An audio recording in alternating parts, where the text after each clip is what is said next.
We all have secrets that we like to keep hidden from the world. We fear that if anyone got to know about it, it might scare them off. I have one too, and it's the weirdest of all. For the sake of the story, I would like you to know me as Seth. Sorry, but I can't give out my real name. So, by profession, I'm a graphic designer, which involves hours and hours of sitting in front of the computer. In between my gigs, I watch videos for entertainment, and most of these videos happen to be ASMR mukbangs. A weird satisfaction runs through my veins when I watch people eat. The more food, the better. I can't explain how and why I like watching these videos, but it gives me relief. Not a day goes by when I go to bed without watching at least 4 to 5 mukbangs. But this habit has now developed into an unhealthy obsession. When the mukbanger eats, I could feel saliva forming in my mouth. My pupils dilate as I watch them insert food into their mouths. The messier it gets, the happier I feel. One night, I was watching a girl eat raw eggs when my mom called. Seth, do you know what happened to the neighbor's kid? Mom, I'm busy. Can I call you later? No! The news is all over the paper. Wait, I'll send you a link. She forwarded this online article, and from there, it all started. Our neighbor's kid was arrested for selling illegal items on the dark web. This wasn't the first time I heard about the dark web. I was going back to my videos when suddenly, an idea sprung into my mind.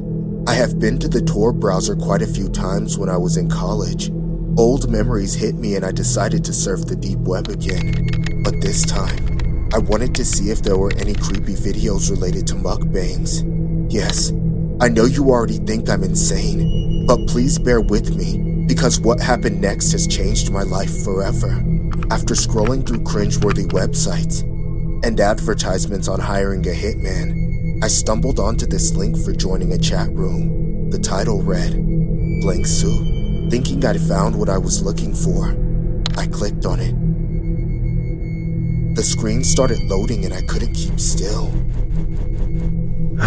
Why is it taking so long? Just when I started to think that I had been scammed, the page redirected to a live stream. A man wearing a white tank top was sitting in front of a table in an empty room that had nothing but white walls. His face was down and he looked malnourished, like he hadn't eaten in days. At first, I thought he was unconscious, but then suddenly, he looked up. There was fear in his face. His eyes were wide and he started breathing heavily, looking at the camera. I could count the bones in his rib cage each time he inhaled. What the? Suddenly, the door behind him opened and a guy dressed in a weird costume entered. He was looking like some freaky mascot. He had this huge cartoon head and was dressed in black. He was holding a bowl in his hand. The guy placed the bowl in front of that man and handed him an oversized spoon which looked more like a ladle. The man started eating from the bowl using that oversized spoon, and soon, things turned creepier. What is he eating? Once the man dipped the spoon into the bowl, I discovered he had been given a bowl of chicken noodle soup. So far, nothing bizarre, right? I mean, I expected to see him eat cockroaches or worms, but it was only a bowl of chicken soup. The man took the first gulp and went for a second, but the more he ate, his behavior changed. He started crying. He was sobbing like he was in a lot of pain. The guy in the costume started patting as the man kept eating and crying at the same time. It all made no sense to me. Within a minute, the door opened again and another guy wearing that same costume entered the room. He had this big jar in his hand and filled the bowl. It was evident by now that they were feeding the man chicken soup forcefully. The way the man ate also signified how hungry he was, because he kept finishing the soup in seconds. But he didn't stop crying though. I had seen many torture videos on the dark web before, but honestly, this one didn't match that craziness at all. There came a point when the man couldn't eat anymore, but he still kept stuffing the food into his mouth with that ladle. Some amount of soup dropped from his mouth and he made this gagging sound. Okay, now it's getting creepy. I realized that those identical costume guys intended to overfeed this man with chicken soup. The man ate and ate, and when he couldn't anymore, he vomited on that table. His body was shaking and his eyes were screaming for help, staring into the camera. But those guys kept patting his back, stroking the hair on his head like he was their loving child, and they just wanted him to be healthy.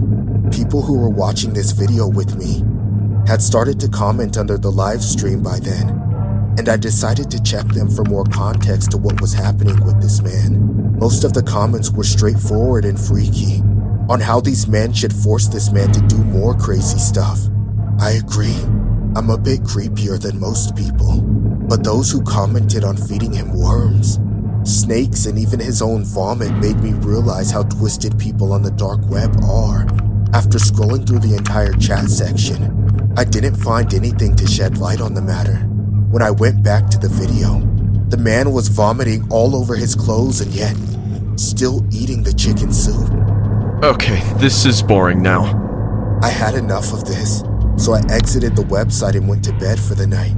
A few days went by and I completely forgot about this video when one day, I saw it on YouTube. Someone has uploaded it onto YouTube and people were going nuts over it. Having watched it from the source, I wasn't expecting much to see. But then I found this one comment that made me crap my pants.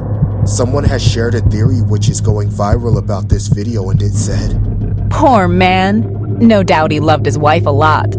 Feeling shocked and confused, I read the thread and got to know it wasn't chicken soup that the man was forced to eat. Rather, he was eating the soup made of his wife's meat. A creepy video surfaced on YouTube in 2005, featuring a man in distress in an empty white room. The man seems to be undergoing mental torture as he cries, and two mysterious masked men are confronting him. The man who seems to be eating something from a bowl. The clip gets even weirder when you notice he uses a comically oversized spoon. The masked man, who was later identified to be dressed as the Ray Ray character, starts to stroke the man soothingly, something that seems to distress the man further. You then see a second Ray Ray character appear and begin massaging the man on the table. This rubbing gesture makes the man finally break into hysterics and fits of fear. According to the legend, the figures in the costumes kidnapped the man and his wife. They then starved the man for days and served him soup made of the remains of his wife, whom they also killed. That was why he was crying and appeared to be about to vomit. That was why the figures patted his back. They were torturing him, mockingly sympathizing with him, as they force-fed him the cannibalized remains of someone he loved. When I was a sophomore in college, I was friends with this guy named Steven that wanted to start a popular YouTube channel. During our freshman year, we were dorm mates, and he would talk about his channel all the time, trying to get me to give him input on video ideas. I always thought he was pretty uncreative, but he did have a somewhat entertaining personality. Of course, I was a big part of his first handful of videos. However, after we moved in with different people the next year, I stopped being in his videos and didn't hang out with him as much. That was until he hit me up to do a McDonald's mukbang video, because none of his other roommates wanted to do it, even though he was offering to pay for all the food. Honestly, I always thought the concept was dumb, but as a broke college student, I found it difficult to say no to a day's worth of free food, so I agreed. The next Saturday, we met up at his dorm. As soon as I saw Steven for the first time in months, I was shocked to see that he had dressed up as Ronald McDonald. Clearly, this was for a visual gag, but he did a terrible job on the costume. He looked like a dollar store nightmare version of the real Ronald McDonald, or like a roadside junkie who robbed a party city and went crazy with a paintbrush. To be fair, it made me burst out laughing immediately, which made us both more hopeful that it would be a successful video. We put together his filming set so we could start as soon as we got back. Then we got into his car and drove to the nearest McDonald's. I've always felt bad whenever I made life more difficult for people working in the fast food industry. I could hear the deep sadness and the intense loathing in the voice of the drive-thru worker when Steven ordered 2 of everything on the menu. Of course, it almost took an hour for them to complete our entire order, during which time Steven vlogs some of the behind-the-scenes action. Once we finally got our obscene amount of food, we drove straight back to the dorm and covered the entire folding table with a ridiculous display of McDonald's. Then we sat down and started filming and got to it. We both fasted all day and skipped dinner the night before, so we would be super hungry whenever we got to the mukbanging, which meant we started out eating very quickly. I've never been a big fan of McDonald's, but those first 3 or 4 burgers were delicious. After about 1,000 calories, though, I started to slow down. On the other hand, I don't know what Steven was on, but he was like a bottomless pit. He wasn't slowing down for anything. He kept egging me on to keep going. What are you slowing down for, bro?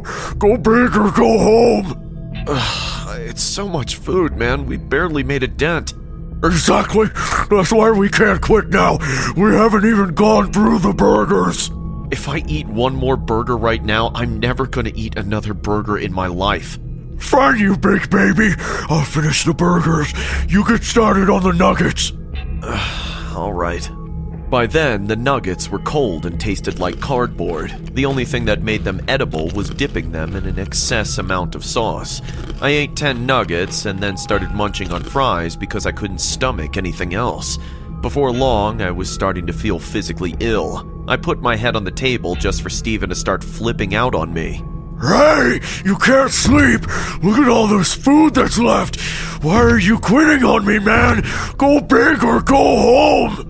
I can't, man. I just can't. I think I'm gonna throw up. Only if you stop. You gotta keep stacking food on top to push down the stuff on the bottom. I don't think that's how it works, man. Stop! Stephen McDonald knows best. Isn't that right, folks? Look at this quitter. Everyone boo the quitter. Who are you talking to, bro? The audience, duh! Oh man. I think I'm gonna be sick. I gotta go to the bathroom. Oh no, you don't! I tried to get up so I could go throw up in the toilet, but Steven jumped up and grabbed me. You're not going anywhere! Keep eating! Then he started shoving McChickens into my mouth, and out of everything on the McDonald's menu, I've always hated McChickens the most. There's just so much mayo and soggy lettuce. It's disgusting. Eat! Eat it! Go big or go home! I tried to get Steven off of me, but it felt like the blood in my veins was turning into concrete. I didn't even have time to swallow one McChicken before he shoved the next one into my mouth. I couldn't even breathe. Once I started choking and gagging, it was over. A whole bunch of my stomach contents came up and it couldn't get past the blockage in my throat, so it all came out my nose. Of course, Steven thought that this was hilarious footage. He finally let go of me and I fell to the floor as he went to grab the camera for some close-up shots of my embarrassing condition. Look at this loser! You see, folks? This is what happens when you disappoint the Stephen McDonald! What's wrong with you, man? You're sick! What's that? I can't hear you over the sound of you failing the mukbang challenge! Steven even started throwing food at me and making sounds like How To Basic. That's when I knew I had to get out of there. As soon as I cleared my airways enough to breathe, I started crawling for the door. Steven filmed me, laughing like a sicko the whole time. I finally got to my feet and ran out the door. I stumbled home looking like a complete mess. Obviously, I never associated with Steven again, and I reported his video, and it got taken down. I drove down the road while Ryan sat in the passenger seat, making sure that all our cameras were charged and our phones were connected to the internet. We had heard of this new mukbang YouTuber, Nick, and I'd shot him a message a few weeks back asking to collab. He agreed, and that's where we were headed now. Ryan and I were a YouTube duo that did a mix of vlogging, sketch comedy, and challenges. This would be our first mukbang episode. When we arrived at the address Nick had given us, we gave each other weird looks. His house didn't seem very intriguing. It was eerily quiet and the lights were all off. We turned on our cameras just in case and proceeded cautiously. There was no car parked in front, but I looked down at my phone and reread the message Nick had sent me just 10 minutes before. Don't worry about knocking. Just come in, I'll be in the kitchen. We opened the door and stepped inside. The house was empty except for a few food containers and bottles scattered everywhere. We exchanged puzzled glances, but Ryan shrugged his shoulders and we proceeded deeper into the house. The darkness was strange and bizarre, but we proceeded anyway. I nodded to Ryan and he grabbed one of our cameras from his bag and began to roll. Maybe Nick had some strange idea he wanted to try out. We rounded the corner and suddenly heard a noise coming from the kitchen. We cautiously walked closer, our hearts pounding as we entered. There was no one in sight. The lights were still off, but I noticed a figure sitting at the table in the dim light. It was Nick. He just sat there, motionless. We stepped closer, and that's when he finally let out a loud scream and lunged at us with rage. What the heck? Nick, it's Jared! Hey, man! I stumbled out of the way before I could finish my sentence, my heart thumping as he swung his massive fist at me.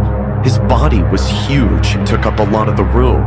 His eyes were bloodshot and cloudy. In the dim light, he seemed almost monstrous, his folds swaying with his body as he swung toward me, each of his hands the size of my head, his atrocious hair scraggly and dark in the fading light.